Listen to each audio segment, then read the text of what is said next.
여러분 안녕하십니까? 모티베이터 조수환입니다. 사람이 부자가 되고 성공하려면 꼭 한 가지 버려야 할 습관이 있습니다. 그것은 뭐냐면 의사결정을 다른 사람한테 미루는 것이지요. 이것은 참으로 좋지 않은 태도입니다. 그것은 스스로 자기 크리에이티브를 죽이는 격이 되고요. 잘못하면 그로 인해 가지고 자신감까지 잃게 돼서 매사에 부정적으로 되거나 소극적으로 되거나 수동적으로 될 수가 있다는 것입니다. 그래서 머리가 아무리 좋아도 자기가 스스로 의사결정하지 않으면 그 의사결정의 묘미, 즐거움을 즐길 수가 없습니다.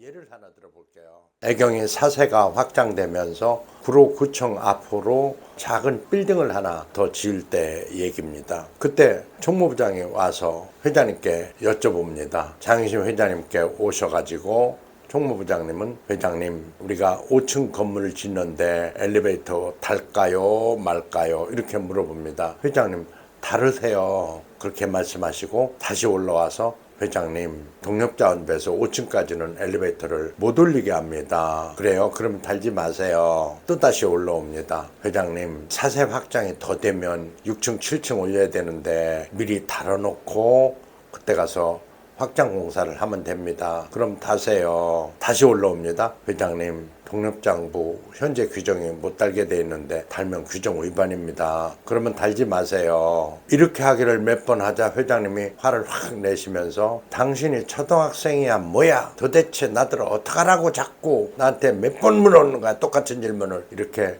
화를 내시면서 결국에 그분은 회사에서 더 이상 볼 수가 없었습니다. 그렇듯 스스로 의사결정을 못합니다. 저 같으면 이렇게 했을 것 같습니다. 회장님 현재 규정은 5층까지 엘리베이터를 탈 수 없습니다. 그러나 규정은 그렇다고 할지라도 우리가 설득해서 곧 7층까지 올릴 테니 이번에 달게 해달라고 요청을 할 것입니다 라고 그래서 달아야 되겠습니다 라고 말을 했을 겁니다. 비록 틀려서 못 달게 되는 한이 있어도 자기 주장을 하고 자기가 책임을 완수하는 모습을 보여야 자기도 좋고 오너도 좋아요. 그로 인해서 아마도 임원으로 진급했을지도 모르죠. 그분은 인류대학 출신입니다. 저는 그때 알았습니다. 인류대학보다 더 중요한 것은 책임감이 강한 이러한 사람이 정말 인재라고 인류대학 출신이 인재가 아니라고 저는 말하고 싶습니다. 그렇다고 인류대학 출신은 다 인재가 아니라는 뜻이 아니라 인류대학이든 삼류대학이든 그거는 관계가 없다는 얘기입니다. 소위 말하면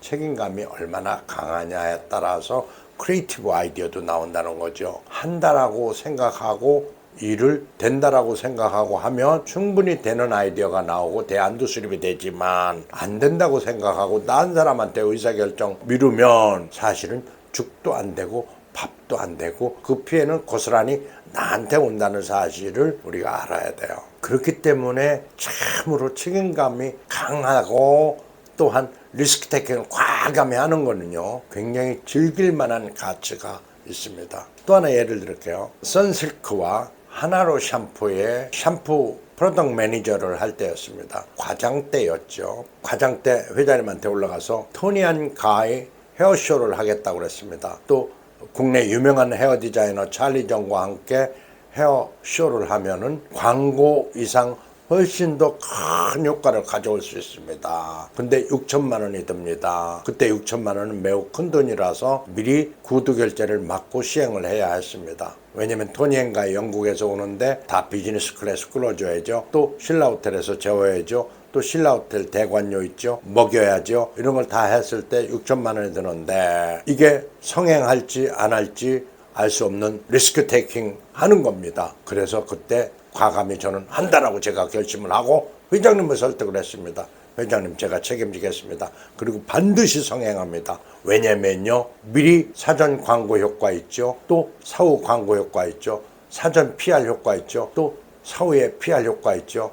그 다음에 토니앤가의 헤어쇼가 대한민국 최초로 열린다는 이것은 기자들한테는 자극적인 기사감이 됩니다. 그렇기 때문에 해야 됩니다. 오히려 광고비보다 훨씬 더 수십 배의 많은 광고 효과를 거둘 수 있습니다. 그래서 애경 이미지, 브랜드 이미지 모두가 다 올라갈 수 있습니다 라고 설득을 했죠. 물론 해보지 않았기 때문에 성공할지 안 할지는 모릅니다. 그러나 그렇게 설득했을 때 회장님은 희심의 미소를 지시면서 그거예요, 그런 이벤트 해야 돼요 하고 사인을 하셔서 저는 대성공을 했습니다. 그리고 그거를 지방 대전에서 가서 하고 또 광주에 가서 하고 지방 헤어쇼까지 펼쳐나갔던 기억이 지금도 주마등처럼 생생합니다. 자, 여기서 말하고자 하는 게 뭘까요?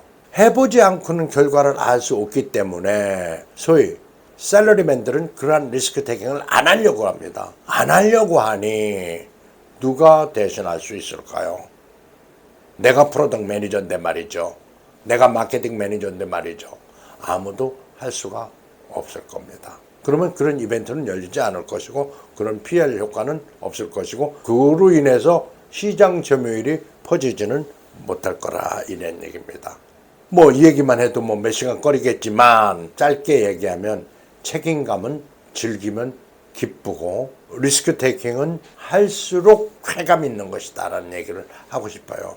두려워 마세요. 리스크 테이킹 하면 크리에이티브 아이디어가 샘솟듯 나온다는 사실을 해본 사람만이 얘기할 수 있는 부분입니다. 과감한 리스크 테이킹, 이거는 리스크가 아니라 굉장히 쾌감 있는 비즈니스 프로세스다라는 것을 힘주어서 말씀드리고요. 불안하거나 떨거나 그러지 마세요. 누군가 그랬잖아요. 정말 두려운 것은 여러분이 두려워하고 있는 것이 두렵다라는 얘기 맞습니다.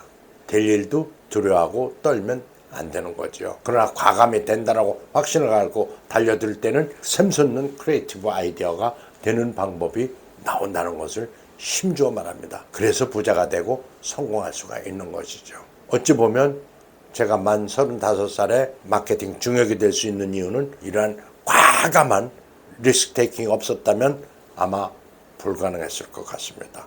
그야말로 회장님 아들이나 25살에 중역이 되지 일반인이 더군다나 어찌 보면 삼류로 살기에 적절한 조건을 다 갖춘 제가 그렇게 될 리는 만무하다는 거죠. 그러나 알고 보면 과감한 리스크 테이킹을 끊임없이 해온 결과 이러한 사항들을 엔조이할 수 있었던 겁니다.